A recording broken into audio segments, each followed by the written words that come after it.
જો તમે આ ક્વેશ્ચન જોશો ને તો એમાં બાકીનું બધું સેમ સિમિલર છે, પણ અહીંયા ઓલ્ડ પીએસઆર છે ને 3:2 આપ્યું છે. નવા પીએસઆરનું તો આપણે કંઈ કામ જ નથી. એટલે અહીંયામાંથી જોઈ લો કે એક તો WACF, general reserve, capital reserve, contingency reserve અને IFF અહીંયા બધું જ ડિસ્ટ્રીબ્યુટ થાય એવું છે. અહીંયા અમે વર્કર્સ પ્રોફિટ શેરિંગ ફંડ ને જે આ સાઈડમાં આની પહેલાંના સમમાં જે નથી થાય ને એ કંઈ નથી આપ્યા. આ બધા જ ડિસ્ટ્રીબ્યુટ થશે અને આ સાઈડમાં પણ બધા જ ડિસ્ટ્રીબ્યુટ થશે. આ બધા ફિક્ટિશિયસ એસેટ્સ છે, પણ આ બધાનો રેશિયો ઓલ્ડ રેશિયો છે 3:2, એટલે એમાં થશે. હવે જો સમ સ્ટાર્ટ કરીએ તો સૌથી પહેલું આપ્યું છે કે building is revalued and to be shown at 1000. હવે એમાં તમને ટુ બી શોન એટ 1000 એવું આપી શકે, કાં તો કે વેલ્યુ ઇન્ક્રીઝડ બાય 600 એવું પણ કહી શકે. મિનિંગ તો એક જ છે. તો બેલેન્સ શીટમાં નવી વેલ્યુ જે છે બિલ્ડિંગની એ હશે હવે 1000. સો બેલેન્સ શીટમાં એસેટ સાઈડમાં બિલ્ડિંગની નવી વેલ્યુ લખીએ તો બિલ્ડિંગ 1000 છે. બિલ્ડિંગ હતું 400 રૂપિયાનું, બટ હવે એને 1000 થઈ ગયું. તો 600નું ઇન્ક્રીઝ છે, એટલે રિવેલ્યુએશન અકાઉન્ટમાં ક્રેડિટ સાઈડમાં બાય બિલ્ડિંગ અકાઉન્ટ એમાં 600. તો અહીંયા ફર્સ્ટ એડજસ્ટમેન્ટની જો બે ઇફેક્ટ, અહીંયા વધારો થયો અને અહીંયા નવી વેલ્યુ. સેકન્ડમાં આપ્યું કે માર્કેટ વેલ્યુ ઓફ ઇન્વેસ્ટમેન્ટ 180 છે અને ટુ બી શોન છે. હવે ઇન્વેસ્ટમેન્ટ જુઓ તો ઇન્વેસ્ટમેન્ટ આપ્યા જ 200 અને હવે કહે છે કે એની વેલ્યુ 180 થઈ ગઈ. તો 200માંથી 180 થઈ ગયા તો ઘટી ગયા 20 રૂપિયાનું નુકસાન થયું. એ 20 રૂપીસનું જે નુકસાન થયું એને સેટ ઓફ કરવા માટે આપણી પાસે IFF છે, પણ IFF 20 રૂપિયા કરતાં વધારે છે. તો આ 100 રૂપીસમાંથી આ 20 રૂપિયાનું નુકસાન આપણે સેટ ઓફ કરી નાખીએ, બાકીના 80 રૂપીસ બચશે જે આપણે પાર્ટનર્સમાં ડિસ્ટ્રીબ્યુટ કરી શકાશે ને. આ IFFમાં જેમ હશે એ 3:2માં ડિસ્ટ્રીબ્યુટ કરવાના આવશે.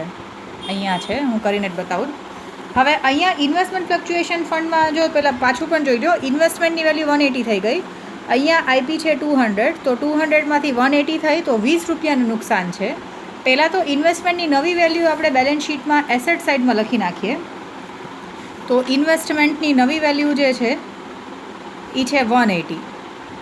હવે IFFમાં 20 રૂપિયાનો ઘટાડો જે છે, જો અહીંયા પાર્ટનર્સ કેપિટલ અકાઉન્ટમાં ક્રેડિટ સાઈડમાં ઇન્વેસ્ટમેન્ટ ફ્લક્ચ્યુએશન ફંડ, આમ તો આપણને બેલેન્સ શીટમાં 100 રૂપીસ આપ્યું છે, પણ આ જે 20 રૂપિયાનું જે નુકસાન થયું એ આમાં આપણે સેટ ઓફ કરી નાખીએ તો બચશે 80. હવે આ લોકોનો ઓલ્ડ PSR જે છે ને એ ક્વેશ્ચનમાં 3:2 આપેલો છે, એટલે હવે આ 80ના જો આ 8080 ઇન્ટુ 3 ડિવાઇડેડ બાય 5 કરીએ તો આપણને મળશે અહીંયા 48, અને પાછું આ 80 જે છે ઇન્ટુ 2/5 કરીએ તો આપણને મળશે 32. તો આ ઇન્વેસ્ટમેન્ટ ફ્લક્ચ્યુએશન ફંડ જે છે એ ઓલ્ડ PSRમાં આપણે ડિસ્ટ્રીબ્યુટ કર્યું, બચેલું IFF. જો આ બરાબર જોજો કે આ ક્લિયર છે કે નહીં. એના પછી ક્લેમ ફોર વર્કર એક્સિડન્ટ છે એ 80 રૂપીસ છે જે દેવાના છે. હવે WACF જોઈ લો 180 છે, એમાંથી આપણે આ વર્કરને 80 રૂપીસ જે છે એ દઈ દેવાના છે, તો બચશે 100 રૂપિયા. એ 100 રૂપીસ આપણે પાર્ટનર્સમાં ડિસ્ટ્રીબ્યુટ કરવાના આવશે. હવે વર્કરને જે ક્લેમ એડમિટ થયો છે 80 રૂપીસ દેવાના છે, એના માટે બેલેન્સ શીટમાં લખી નાખીએ. અહીંયા ક્લેમ ફોર WACF ના કે 80 રૂપીસ દેવાના છે, અને બાકીના જે WACF છે એ આપણે પાર્ટનર્સમાં ડિસ્ટ્રીબ્યુટ કરી શકાશે. જો WACF આમ તો બેલેન્સ શીટમાં આપેલા છે 180, એમાંથી વર્કરને 80 દેવાના છે, એટલે 100 રૂપીસ ડિસ્ટ્રીબ્યુટ કરીએ અને 100 રૂપીસને 3:2માં, સો 100 ઇન્ટુ 3 ડિવાઇડેડ બાય 5 કરશો તો આવશે 60, અને પછી બાકીના 40 જ આવશે, પણ તો પણ હમણાં સ્ટાર્ટિંગમાં પ્રેક્ટિસ માટે કરીને જોઈ લો. 100 ઇન્ટુ 2 ડિવાઇડેડ બાય 5 કરશો એટલે આવશે 40 રૂપીસ. તો આ WACFનું પણ પતી ગયું, એટલે એડજસ્ટમેન્ટ્સ જે હતા એ બધા પતી ગયા. હવે આ બાકીનું બધું લખવાનું સ્ટાર્ટ કરીએ. તો લાયબિલિટી સાઈડ ઉપરથી પહેલાં કેપિટલના બેલેન્સીસ લખીએ. તો અહીંયા બાય બેલેન્સ બ્રોડ ફોરવર્ડ છે, એ બધા એમાં 100-200 જ હશે. પછી WACF લખાઈ ગયું. જનરલ રિઝર્વ જે છે એ 120 છે, એ આપણે ઓલ્ડ પ્રોફિટ શેરિંગ રેશિયો 3:2માં, એટલે 120 ઇન્ટુ 3 ડિવાઇડેડ બાય 5 કરશો તો આવશે 72, અને આ 120 ઇન્ટુ 2/5 કરશો તો આવશે તમને 48, એટલે ડિસ્ટ્રીબ્યુટ કર્યું. WACF પછી જનરલ રિઝર્વ હતું, જનરલ રિઝર્વ પછી કેપિટલ રિઝર્વ છે, તો કેપિટલ રિઝર્વ પણ 200 છે, એને આપણે બધા એને ઓલ્ડ PSRમાં ડિસ્ટ્રીબ્યુટ કરીએ તો ઓલ્ડ પીએસઆર કેપિટલ રિઝર્વ છે 200નું, એટલે 200 ઇન્ટુ 3 ડિવાઇડેડ બાય 5, તો એ આવશે 120, અને 200 મલ્ટીપ્લાઇડ બાય 2/5 કરો તો એ આવશે 80. બેઝિકલી તો જે બેલેન્સિંગ અમાઉન્ટ છે એ જ આવી જશે, એટલે કેપિટલ રિઝર્વે ડિસ્ટ્રીબ્યુટ કરી નાખ્યું. પછી કન્ટિન્જન્સી રિઝર્વ પણ ડિસ્ટ્રીબ્યુટ થશે. આ આપણને યાદ રહે એટલા માટે. Contingency reserve 100 into 3 divided by 5, એટલે આવશે અહીંયા 60, અને બાકીના હશે એ 4040 રૂપીસ. પછી IFF જે છે એ લખાઈ ગયું, કારણ કે IFFમાં આપણે આ ઇન્વેસ્ટમેન્ટમાં આપણે રિડક્શન હતું એ માઇનસ કરીને બાકીનું ડિસ્ટ્રીબ્યુટ કરી નાખ્યું. એસેટ સાઇડમાં જોઈએ તો બિલ્ડિંગની નવી વેલ્યુ લખી નાખી. પછી એડવર્ટાઇઝમેન્ટ કેમ્પેન એક્સપેન્સ છે, જે બધા ફિક્ટિશિયસ એસેટ્સ છે એ પાર્ટનર્સ કેપિટલ અકાઉન્ટમાં ડેબિટ સાઇડમાં એડવર્ટાઇઝમેન્ટ કેમ્પેન એક્સપેન્સ.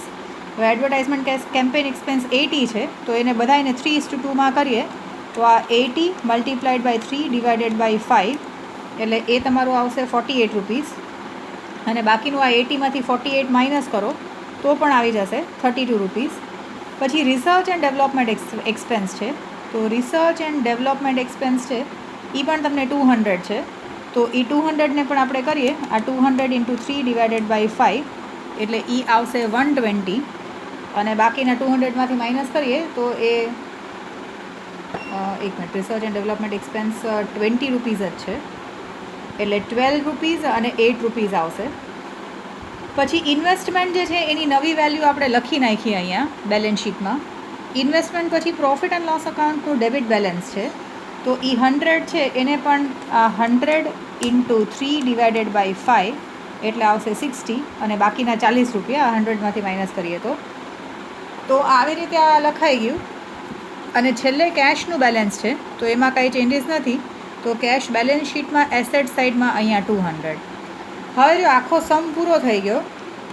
હવે અહીંયા રિવેલ્યુએશન અકાઉન્ટમાં તો ખાલી એક જ એડજસ્ટમેન્ટ છે, એટલે એ પાર્ટનર્સ કેપિટલ અકાઉન્ટમાં આ 600 જે છે એ બ્રેકેટમાં કહી શકે કે આ રિવેલ્યુએશન પ્રોફિટ છે.